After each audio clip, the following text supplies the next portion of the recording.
मालेगाव बॉम्बस्फोट प्रकरणाचा तब्बल 17 वर्षांनी निकाल लागलेला आहे। या निकालात NIA विशेष न्यायालयाचे न्यायाधीश AK लाहोटी यांनी दहशतवादाला कुठल्याही प्रकारचा रंग नसतो अशा प्रकारचा टिप्पणी केली आहे।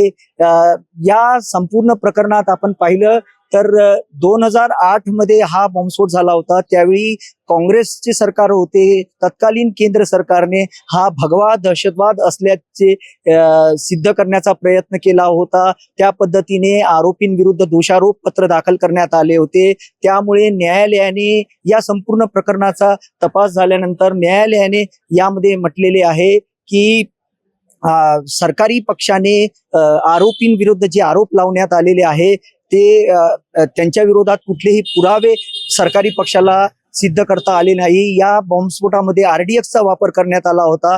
त्या RDX चा वापर करण्यात आला होता। तो कर्नल प्रसाद पुरोहित यांनी हा RDX चा साठा आणला आणि तो सुधाकर चतुर्वेदी यांच्या घरी ठेवण्यात आला होता असं सरकारी पक्षाचा दावा होता। पण सरकारी पक्षाला ते सुद्धा सिद्ध करता आलं नाही। या प्रकरणात जे काही आरोपींवर आरोप लावण्यात आले होते त्या संपूर्ण खटल्यामध्ये आरोपींविरुद्ध एकही पुरावा सापडला नाही। त्यामुळे संशयाच्या आधारावर या आरोपींना शिक्षा दिली जाऊ शकत नाही असे न्यायाधीशांनी म्हटले। आणि या प्रकरणातील भाजपच्या माजी खासदार साध्वी प्रज्ञासिंह ठाकूर यांच्यासह लेफ्टनंट कर्नल प्रसाद पुरोहित आणि इतर आरोपी समीर कुलकर्णी, सुधाकर द्विवेदी, सुधाकर चतुर्वेदी या सर्व 7ही आरोपींना सबळ पुराव्याअभावी न्यायालयाने दोषमुक्त केले।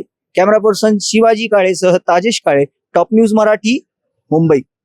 घ्या परदेशात भरारी, तेही सर्वसामान्यांना परवडणारी। 1 रुपया भरा आणि थायलंड मध्ये फिरा। सचिन इंटरनॅशनल घेऊन आले आहेत जगातली सर्वात स्वस्त परदेश टूर।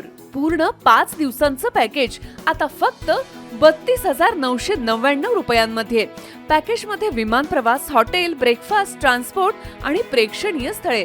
सचिन इंटरनॅशनल 18 वर्षांपासून पर्यटन क्षेत्रातील एक विश्वसनीय नाव।